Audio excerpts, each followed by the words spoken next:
Thriller, le nom résonne encore aujourd'hui comme un écho éternel dans l'histoire de la musique. Sorti en 1982, cet album n'a pas simplement été un succès commercial. Il a transformé les codes, redéfini le concept même de l'album musical et propulsé Michael Jackson au rang de légende. Mais avant Thriller, il y a eu le chemin. Okay.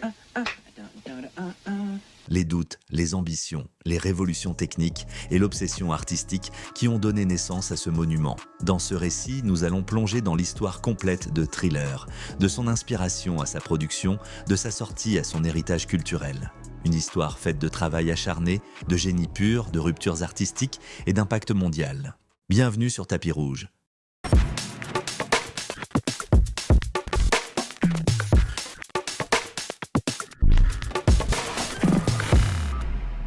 Michael Jackson n'est pas né une icône, il était né dans une famille des nombreuses à Gary, Indiana, en 1958. Enfant, il danse, il chante, il séduit les foules avec ses frères dans les Jackson 5. Très tôt, il est le centre, le diamant brut que Motown façonne. Mais dès ses années adolescentes, Michael aspire à autre chose. Une voix à lui, une identité artistique singulière, distant du format familial et des chansons sucrées. En 1979, il sort Off the Wall, son premier grand album solo avec Quincy Jones à la production.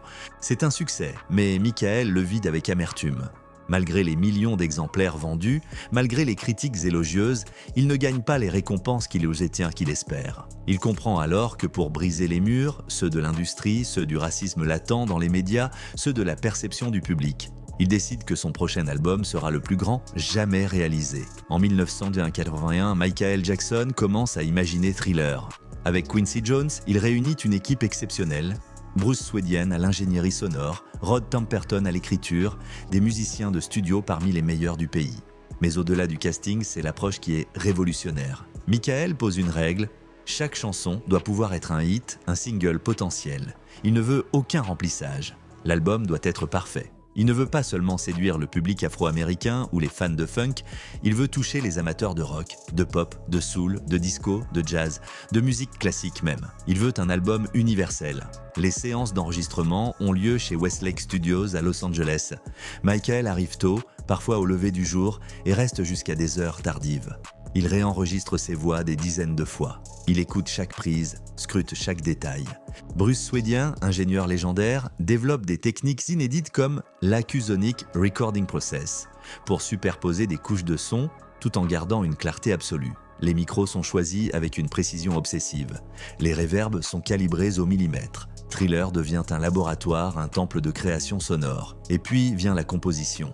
L'album comporte 9 titres, chacun porteur d'une ambiance, d'un style, d'un message. Wanna Be Startin' Something ouvre avec des percussions africaines, un groove irrésistible et des paroles incisives sur la paranoïa et la désinformation. Baby Be Mine est une ballade funk élégante, PYT, Pretty Young Thing, explose de couleurs et de sensualité, et The Lady in My Life ferme l'album avec douceur et élégance. Mais ce sont les morceaux centraux qui vont faire de Thriller une légende. Billie Jean, avec sa ligne de basse hypnotique, est une confession nocturne. Michael y évoque une femme qui prétend qu'il est le père de son enfant. C'est sombre, personnel, tendu. La production est minimaliste mais redoutable. Beat It introduit le rock dans le monde de la pop noire. Eddie Van Halen, star du hard rock, accepte de jouer le solo gratuitement. C'est un riff devenu iconique, une fusion parfaite entre pop et agressivité. The Girl Is Mine, avec Paul McCartney, apporte une touche légère et charmante, une stratégie pour séduire les radios mainstream. Human Nature, quant à lui, est une respiration, une contemplation éthérée du monde. Et bien sûr, il y a Thriller, le morceau titre, une ambiance gothique, un beat entêtant, des effets sonores dignes du cinéma. Le poème de Vincent Price donne une touche effrayante, mais Michael transforme la peur en style, le monstre en danseur. Il annonce alors qu'il veut faire un clip. Pas un clip classique, mais un film musical. Avec John Landis à la réalisation, il crée un court-métrage de 14 minutes qui intègre des éléments narratifs, une transformation en zombie, une chorégraphie mémorable. Le clip change tout. MTV, qui jusqu'alors hésite à diffuser des artistes noirs, est obligé de céder. Thriller devient un événement mondial. La sortie de l'album est un raz-de-marée. Thriller reste numéro 1 du Billboard pendant 37 semaines consécutives. Il est certifié 33 fois disque de platine. Il gagne 8 Grammy Awards. Il vend plus de 66 millions d'exemplaires dans le monde et devient l'album le plus vendu de tous les temps. Mais plus encore, il redéfinit le paysage musical. Thriller efface les barrières raciales dans la pop. Il prouve qu'un jeune homme noir peut dominer l'industrie, séduire tous les publics, devenir l'icône planétaire.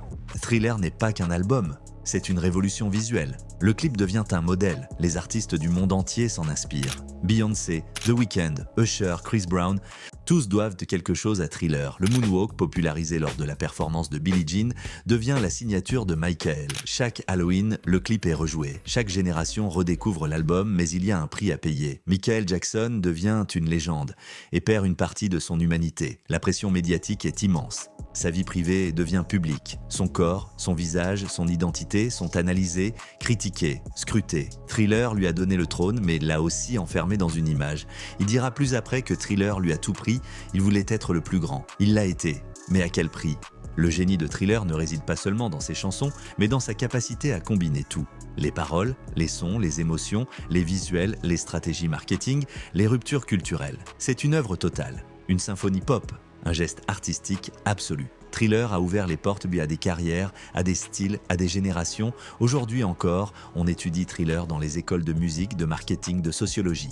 Il est considéré comme le standard ultime, le maître étalon de l'album moderne. Michael Jackson est à partie, mais Thriller vit. Dans chaque beat, dans chaque cri, dans chaque pas de danse, Thriller continue de faire trembler les murs.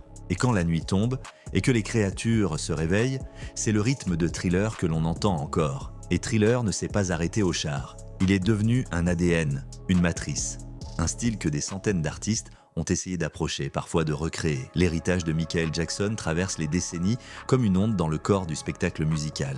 Dans les années 80 et 90, des icônes comme Prince, Janet Jackson et Madonna adoptent la fusion visuelle et narrative. Janet, sœur de Michael, collabore avec des producteurs similaires et livre des clips chorégraphiés dignes de courts-métrages. Au début des années 2000, Usher et Chris Brown reprennent le flambeau du dance performer en intégrant chorégraphie complexe dans leurs shows et clips. Leurs gestuels, leurs costumes, leur style de scène respirent Michael Jackson, jusqu'au moonwalk recréé. Puis vient l'ère Beyoncé. Avec Single Ladies, Run the World et surtout Formation, elle impose des visuels puissants, des danses synchronisées, des clips narratifs où chaque image est pensée comme une scène. Comme Thriller, chaque œuvre devient un manifeste visuel. The Weeknd, lui, pousse l'hommage encore plus. Dans Blinding Lights, Save Your Tears et tout l'univers de son album After Hours, il utilise le rouge, le noir, les costumes, les gants, les lunettes. Il se transforme en personnage, brouille la frontière entre artiste et fiction, exactement comme l'avait fait Michael. Et bien sûr, Bruno Mars, avec ses performances millimétrées, ses looks rétro et sa pop soul dansante, évoque sans cesse l'énergie joyeuse et élégante de Thriller. Mais il y a aussi ceux qui ont repris les codes de Thriller pour créer autre chose. Des artistes comme Janelle Monáe, Donald Glover, Childish Gambino et Rosalia ne copient pas, ils réinterprètent.